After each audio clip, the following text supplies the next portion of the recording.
Hi అండి. ఎలా ఉన్నారు? బాగున్నారా? బాగుండాలని కోరుకుంటున్నాను. నేను మీ లక్ష్మిని. ఈరోజైతే ఆదివారం కదా, కొంచెం సేపు అయితే అన్ని పనులు అయితే చేసుకుని బయటికి అయితే వెళ్దామని అయితే అనుకున్నాను అనమాట. సో ఇంకా మనం వీడియోస్ చేసినా చేయకపోయినా ఇంట్లో పనులు అనేది కామన్గా తప్పనివి కదా ఆడవాళ్ళకి. ఎవరో పని వాళ్ళు పెట్టుకుంటే తప్ప మనకైతే నేను అలాంటివి అయితే ఏం పెట్టుకోను. నేనే స్వయంగా చేసుకోవడం అయితే నాకు అలవాటు. సో ఇంకా అన్నీ క్లీన్ చేసుకుని బట్టలు, బెడ్షీట్స్ ఇలాంటివన్నీ కూడా ఎక్స్ట్రా యాడ్ చేస్తూ ఉంటాను అనమాట సండే వచ్చినప్పుడు. సో అవన్నీ అయితే క్లీన్ చేసుకునేసరికి నాకు 10:30 అట్లా అయితే అయిపోయింది. సరే స్నానం చేసి కొంచెం బయటకి అయితే వెళ్దామని అయితే స్టార్ట్ అయ్యాను అనమాట.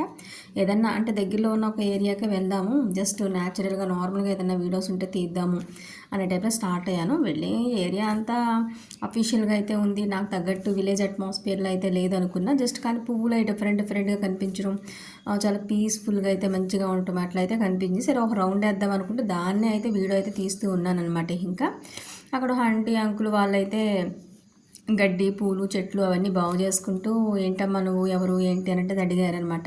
వాళ్ళ చెట్టుకి కదంబ పూలు అయితే పూసినాయి, చాలా పూసినాయి అనమాట. 5-6 పూలు కనిపించేస్తున్నాయి నాకు. చాలా మంచి వాసన వస్తుంది. చాలామంది తెలియని వాళ్ళు ఎవరూ ఉండరు అసలు ఆ పూలు.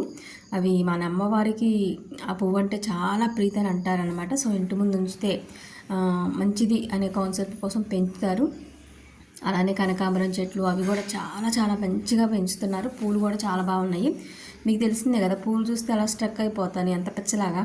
సో ఎలాంటి పూలు ఏంటి అనేది అయితే ఈ కాన్సెప్ట్ ఉండదు అనమాట. ఏదైనా అందంగా కనిపించింది అంటే అక్కడ స్ట్రక్ అయిపోయి వీడియో తీసేయటమే.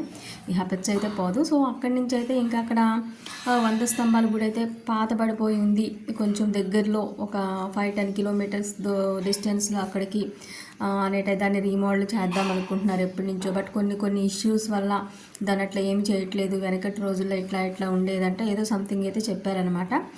ఇది మనకి ఉండవల్లి గుహలు అంటారు చూసారా, అటు సైడ్కి అట్లా అయితే వచ్చినట్టు వస్తుంది.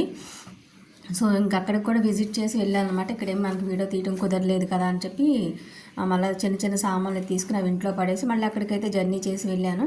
అదైతే పీస్ఫుల్గా ఉంది. బయట అయితే సెక్యూరిటీ కానిస్టేబుల్స్ వాళ్ళు అయితే ఉన్నారు. లేదమ్మా నాట్ అలౌడ్ లోపలికి అని అన్నారు. లేదండి నేను కొంచెం ఒక 15-20 కిలోమీటర్స్ నుంచి వచ్చాను, ప్లీజ్ అండి జస్ట్ చిన్నగా తీసుకుంటాను, మీకు కావాలంటే నాయనకు మళ్ళీ తిరగండి, నేను ఇక్కడేమి ఇచ్చే ప్రాబ్లం చేయనన్నాను. సో అదంతా పురాతనమైన కట్టడాలు అనమాట. నిజం చెప్పాలంటే దీని నుంచి రహస్యదారులు అట్లా కూడా ఉన్నాయంట.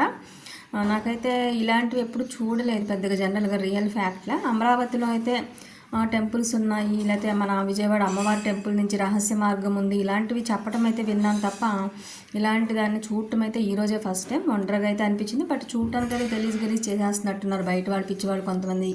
ఈవినింగ్స్ టైంలో ఎంత సెక్యూరిటీ ఉన్నా సరే. సో ఇదైతే చూసి అయితే మీతో షేర్ చేసుకుంటున్నాను అనమాట. Please watch it. Thank you. Subscribe.